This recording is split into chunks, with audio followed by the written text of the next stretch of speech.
Hello and welcome here on the Tunze YouTube channel. Today I'm not as noisy as I normally are because we are in a library. Next to me we have Jaime. Probably you remember him from one of the last videos. If you not have seen it yet, we did a great interview with this guy. We put a link down in the description, and today he's going to show us one of his projects he mentioned in these videos. So it's a great chance for us to see more about this tank in this library.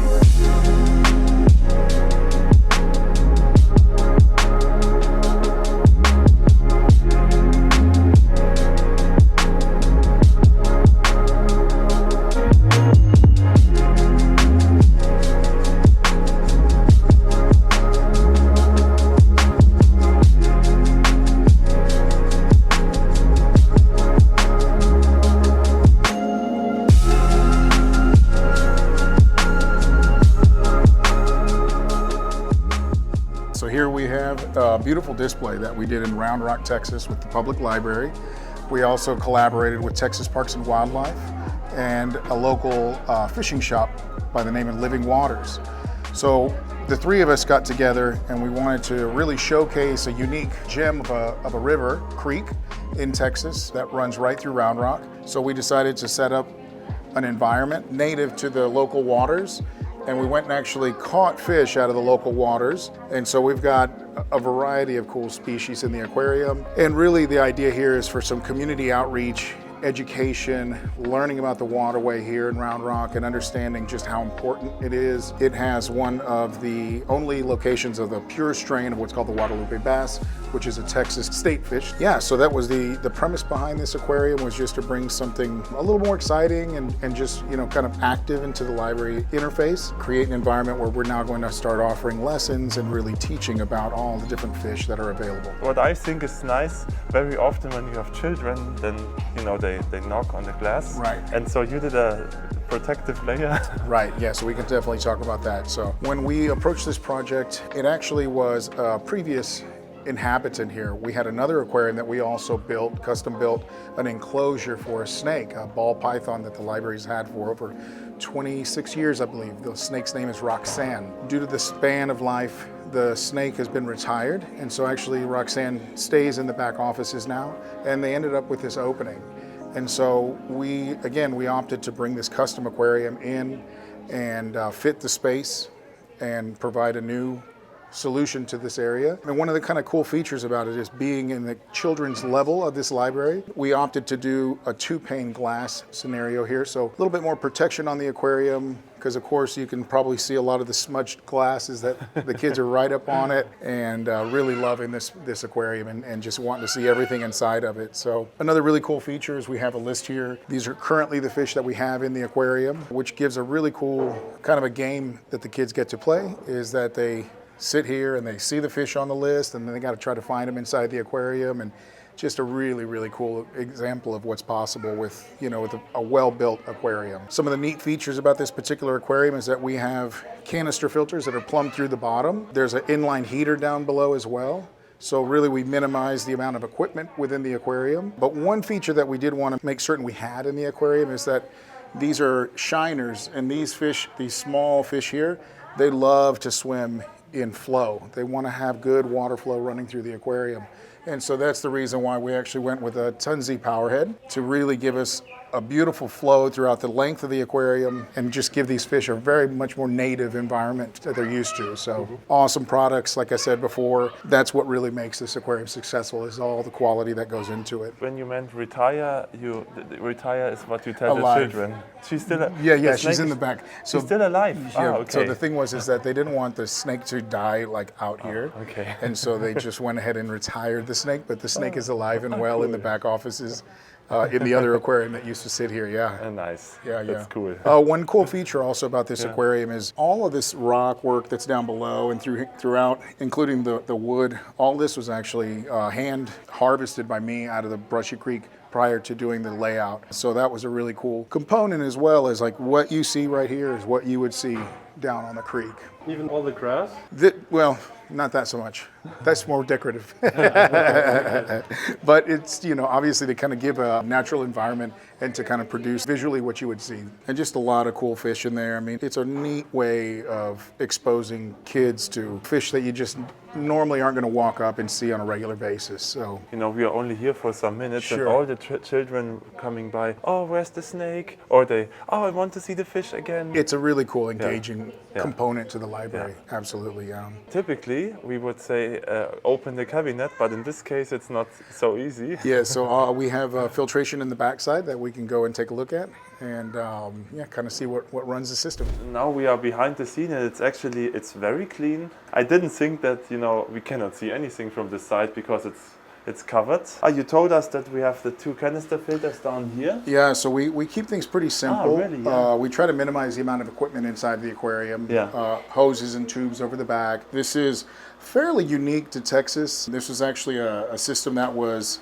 I would say for the most part, developed out of a company from Houston called Fish Gallery. They kind of were the pioneers of doing this Eheim canister filter through the bottom of the aquarium. And we've stuck to it ever since. It's a great format for filtration, for priming the pumps. You just, easy, you just open the valves and it primes itself. And again, it minimizes how much equipment is inside. We then have an inline heater, so that stays out of the aquarium. And then we just have some nice aeration going. The canister filters, one's packed with actually C-Chem matrix, and the other one is packed with activated carbon. So we have a nice balance of all your biological, chemical, and mechanical filtration. It works really well and nice and simple, which is, also part of that success, right? Okay, so the 6105 now is here running at 100%. These fish are typically coming from a river. In Germany, we did it actually for Interzoo, and also we gave it to one of our viewers. We made a tank with 4 of these and a second level on it. Yes. And then we pumped the water through the bottom side, and we got an actual river. I think earlier in our interview we talked about kind of what would be a cool project that I'd love to do. Yeah. And just through my love of fly fishing and things, I think it would be really neat to do a trout system like that with that continuous flow style of setup, and just kind of show they're beautiful fish. And I just think it makes a really dynamic layout design for the aquarium. So it's awesome. That's a really cool application for sure. I'd love to see that. So that's one type of aquarium you didn't build yet. I have not done that. That's That's next. That's right. If you ever do, let us know. Absolutely, It would be nice to film. Absolutely. Nice to see. Aquarium, yeah? Yes. Would be great. No, I think it would be a really cool feature. There's still time.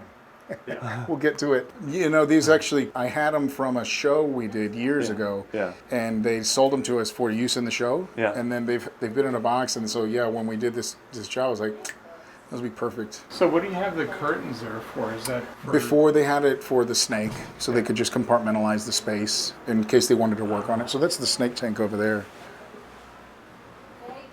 And so Hudson built that one originally with the wheels metal stand to come in here, and it's got the sliding doors on the back and all that stuff. Actually, we are used to all these saltwater aquariums where you have a lot of products, and actually when the camera was switched out, we just said, you know what? This is kind of boring from the technical side. Right. Boring is a bad word. It's simple and it's correct. It's right in the way it is. But one thing that some viewers might interest in, you just told us that you did the inlet and the outlet in a special way on the bottom. Yeah, so we have what are called bulkheads. So we utilize 1-inch bulkheads through the bottom. This allows us to transfer our plumbing directly through and have a strainer and a return hidden within the rock structure inside the aquarium. And everything just plumbs right down through the bottom. So no hoses and things hanging off the back of the aquarium. So we like to do it that way. It keeps everything very nice and tidy. And you don't have to clean it, or do you have good experiences with this? Yeah, it works really well for us. I mean, there are, of course, over the course of many years of doing it, we make sure, strainer sits at a proper height so that it doesn't get things knocked into it. It's a great way to filter the tank. It also helps because you're really turning that water over directly from the bottom through the top. So makes for a really nice way to go. When we go to the other side, I have to look for these. There's a couple of spots where you can kind of just make out some of the plumbing. Yeah. Oh, really? Yeah, cool. Everything is going through directly through the bottom. It has an articulating return on it, so I can position where I want the flow to okay. come out. Yeah, I understand. Okay. Uses a product called Lockline. Yes. Yeah, you don't find it yourself? Yeah, well, so the one strainer is actually, you can just make out a little bit of PVC under that rock. Yeah, the white one here. Yeah. If you look in from this direction. Yeah, maybe like through from here.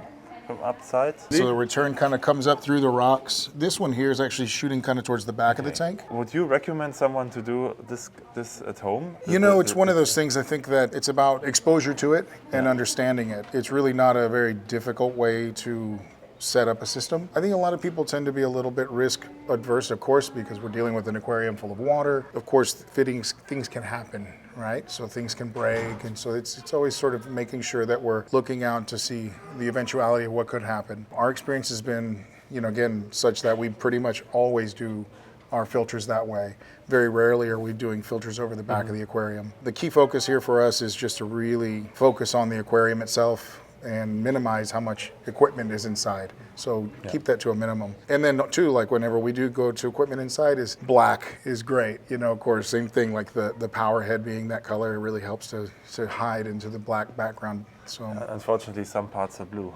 yeah, but that's okay, you know. Okay. And it has a little bit of color in there, but yeah, again, the beautiful thing is it makes it very easy to hide. We open stack the rock around the intakes and the returns, and you know, again, just allows for water to rotate through the tank in a different manner than what we're typically used to. Yeah, so we actually had to work with, again, Texas Parks and Wildlife to get authorization to go actually catch these fish and house them in an aquarium. So this is fully illegal in the state of Texas, and most states, is catching native fish and keeping them as pets. But because we're doing this, again, in collaboration with Texas Parks and Wildlife and also as an educational component, so they've allowed us to do that feature of bringing these fish in. Right now we're working with smaller fish, things that can work together. As time goes by, we'll actually rotate the fish out of this system, and we're going to bring in some of the larger species that we can find in the creek as well. So we'll start to bring in some largemouth bass and the Guadalupe bass, which we discussed earlier. If we try to introduce bass in this aquarium right now,